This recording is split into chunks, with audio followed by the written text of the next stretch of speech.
도대체 이 두부가 뭐길래 다들 그 먼 곳에서 찾아온 걸까요?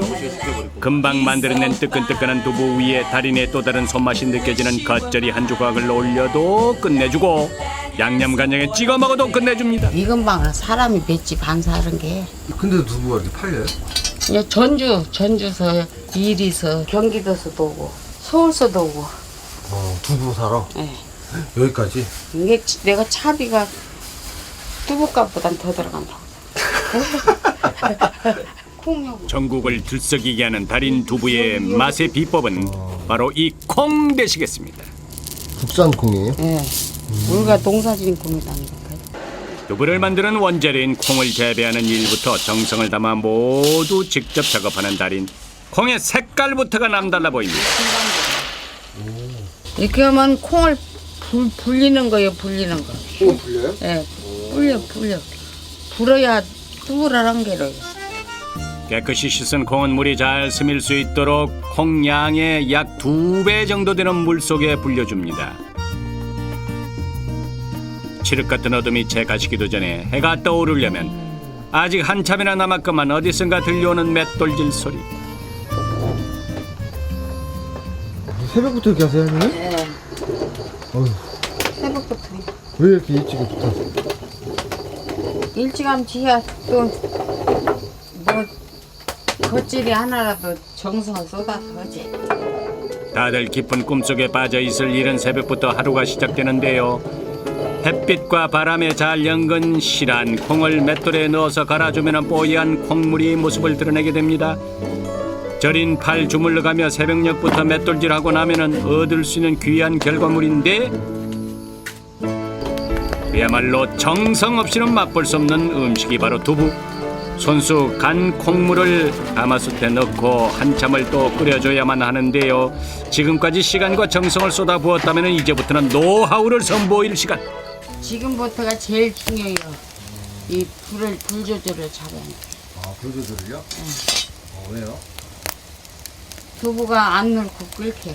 이렇게 하면 달라붙잖아요. 불 조절을 잘한 게 안 달라붙어요. 기계를 이용해서 갈아 만든 콩물은 일일이 주걱으로 저어줘야만 하는 그 내용물이 벽면에 눌러붙지 않는다고 하는데 때문에 잠깐 게으름이라도 피울라치면 금세 눌러붙기 일쑤입니다. 하지만 중요하다던 말과는 달리 멀뚱멀뚱 가마솥 옆에 앉아있기만 할 뿐 요게 다 노하우가 있기 때문이 가능하다는 건데요. 85도. 85도요? 네. 80도에서 85도. 근데 온도도 안 재고 어떻게 하세요?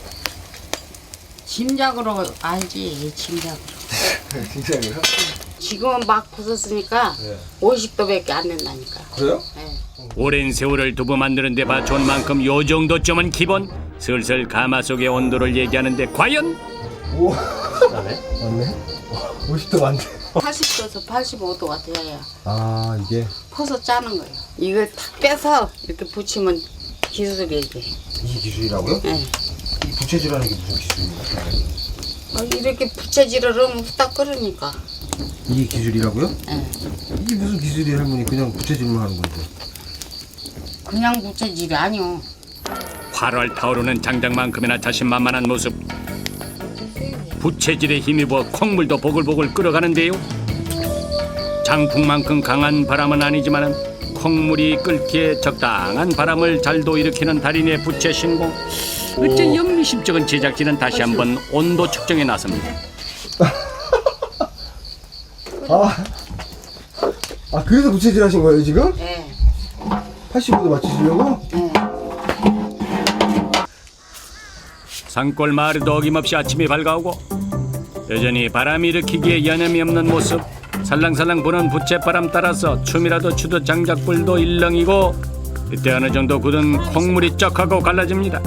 참 신기하네. 기세 좋게 타오르던 장작은 잠시 꺼주고 끄야요. 아, 정성스레 끓인 콩물을 자루에 옮겨 담는데요. 콩물이 끓는 내내 부채질 외에는 그저 지그시 가마솥을 지켜보기만 하던 달인. 가마솥에 콩물이 눌러붙은 자국이 있을지 슬쩍 궁금해집니다. 이제 안 달라붙었어요? 안 달라붙어요. 보세요. 네. 하나도? 확신에 찬 달인의 말처럼 가마솥 어디에도 달라붙은 흔적은 없습니다. 이야, 전혀 안 달라붙었네. 안 달라 그럽니다. 이제 본격적인 두부 만들기에 들어가는 달인. 옛날 방식 그대로 고운 천을 이용해서 콩물을 짜줍니다. 이렇게 하면 두부가 몇 모 정도 나오는 거예요? 12모밖에 안 나와요. 12모밖에 안 나와요? 네. 이렇게 해서? 예. 근데 뭐 별로 새벽 5시부터 준비해서 이제 제 모습을 드러낸 귀한 두유. 과연 그 맛은 이런 어떨지. 데서 그렇게 가고 이게 목이 좋아 뭐 소리 이갖고 맛있다. 이제 두부를 응고시키기 위한 작업 준비하는데요. 이거 뭐예요, 할머니 이거? 이게 간수단데요. 간수요? 예. 간수 하나면 준비 끝이라는 달인. 소금 간수. 그런데 이 간수가 일반 소금물이 아니란 말씀. 물에 소금을 녹여 쓰는 일반 간수와 달리 이렇게 소금에서 자연으로 나오는 물을 한 방울씩 모아서 간수를 사용하고 있었는데요. 그 정성이 정말 대단합니다. 이놈을 넣으면 이렇게 뚜부같이 연게 더 넝클렁클하게. 그렇게 한 방울씩 모은 진한 간수를 넣어주고 잘 저어주기만 하면 입자들이 만들어지며 응고가 시작됩니다. 이 물이 황금빛이 되면 두부가 잘 되는 거예요.